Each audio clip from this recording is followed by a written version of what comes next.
Florida man almost defrauds us here at the Slanted Lens. They even sent us a check. I got an email early in November saying, hey, we want you to do a fashion shoot for Esquire magazine. I'm going, Esquire magazine? Jalene's going, Esquire magazine? You're not a fashion shooter. That hurt a little bit. I'm going, I'm a fashion shooter, fringe fashion, you know, I don't know. I've shot people with clothes on before. Actually, that's all I've ever shot, is people with clothes on. I'm going, what's a fashion shoot? You know, and the money sounded okay, not great. But I started exchanging emails with this individual. Let me set out exactly how they set this fraud up and exactly what they did. Let's take a look at it. It's amazing how elaborate this was, because I got a complete breakdown on the shoot. There will be one outfit per model, 5 images of the model together. Outfits and wardrobe will be supplied by us. They sent a complete breakdown of the kind of images that they wanted. Photographer's compensation, $4,000. Talent fees, $4,000. And then it goes on and on and on. And they, of course, they sent a contract as well, a little contract here. In this contract, it just talks about reshoots, loss and damages. I mean, it's a pretty typical contract. Someone's pulled this somewhere from the internet. The compensation, and it goes through this compensation saying how much you'll make, and you have to pay the client, and it's all in the contract that you pay the modeling agency the $4,000, and then it has a place to sign on the bottom to send it back into them. I was dumb enough to sign it, send it back. I'm like going, I'm trying to just get this stuff done, get it out of here, and I picked a date for the shoot, I signed it, sent it back. I mean, everything was legit until I said, we just need to have a call. I need to get on a call with you.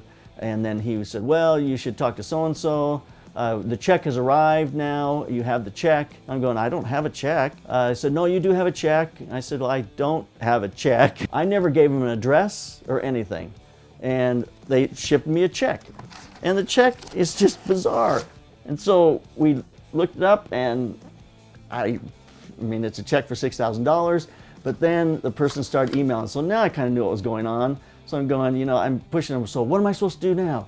He goes, well, send $4,000 to the modeling agency. Well, I don't know who the modeling agency is. They've got to send me an invoice. And so the modeling agency sends me an invoice.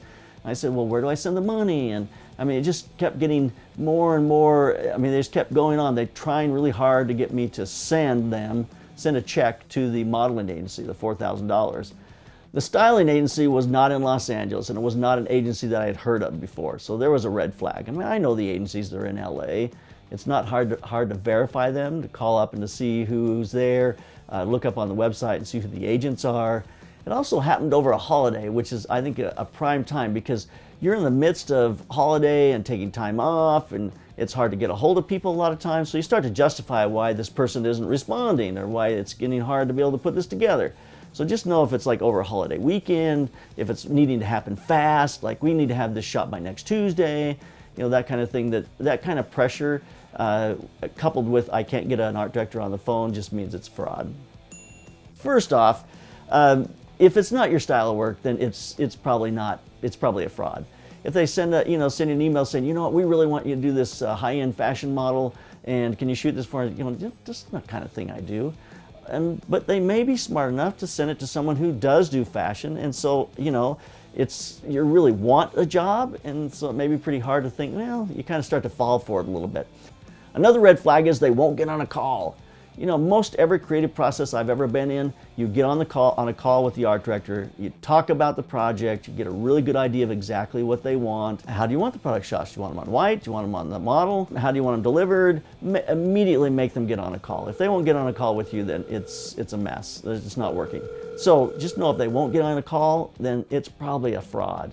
But at the end of the video, stick around. I'm going to talk about a scenario where they do get you on a call. So, all right, let's keep going. Even though the art director was an art director who worked at Esquire, and they had set up an Instagram for this art director that worked at Esquire, the art director, all the communication from the art director was a Gmail address. Now, my daughter works as an art director freelance a lot of times, and even if she freelances for a company for any length of time, for like 6 or 8 weeks, they'll give her an email at that company so she can communicate as a member of that company. You don't use your Gmail, your personal email. Another red flag is when they want your bank account information. They either want that so they can get access to your account, or they want you to give a verification that you've deposited the check, and that gives them this window where they know that they can get you to send money to somebody else because you think you have the money, but the check hasn't bounced yet. They went so far as to even send me a check from a homeowners association in Florida. When people start pushing for bank account information, pretty much a red flag, absolutely. So if you find this kind of stuff helpful to you, subscribe to Slanted Lens and hit that bell. We're going to have stuff like this all the time.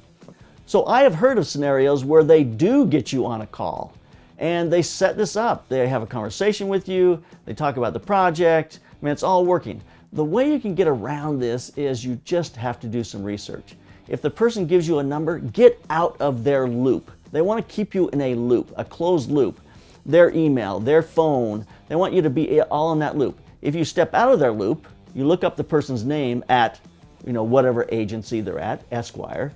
You find the person's name at Esquire and you find their contact information at Esquire, and then you try to call them. You've now stepped out of their loop and you're going to come in a back door to see if they're real. And if you can't find the art director's name at Esquire and you can't find a contact information for that art director at Esquire, then you're probably getting defrauded, even if they're getting you on the phone. And I've heard of elaborate situations where they get you on the phone, they get you out on the project, and you start spending for everything, and then pretty soon you're giving money to all their friends, basically, and you get defrauded like that. So make sure you get outside of the loop and figure out if it's real. I mean, it's really important to do. So there you have it. Florida man almost defrauds us here at the Slanted Lens. So if you have any of these situations that have ever happened to you, leave them in the comments below. I'd love to see anything or hear about anything that's ever happened to you.